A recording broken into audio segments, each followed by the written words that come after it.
咁今日咧就係我 Wetland 專家咧同大家介紹一個 Wetland Seasons Park 嘅最新兩房放盤，咁啊實用面積419尺啊。咁我哋即刻由門口開始睇下先啦。咁啊一入門口，咁你見佢左手邊咧就係一個原有發展商做咗嘅鞋櫃啦。咁呢個鞋櫃好似比一般兩房嗰個窄咗少少喎。咁啊無線充電，上邊就係儲物櫃同埋呢個電箱啦。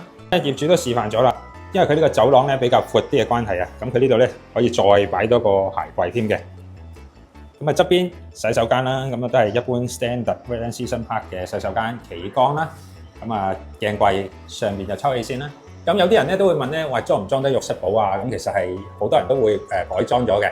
咁呢度就介翻開嗰個叫師傅咧介翻開嗰個假天花啦，咁係裝到嘅。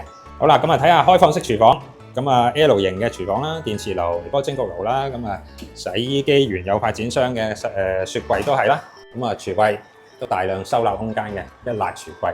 咁啊睇睇客廳啦，咁啊客廳兩邊都做咗電仔啦，一樣啦，咁啊邊邊擺電視都得嘅。咁啊出嚟露台望望出邊個景啦，咁呢邊就係屋苑內園啦。咁前邊起緊呢一棟係咩咧？咁啊根據網上資料顯示咧，就係一個文物修復中心啊。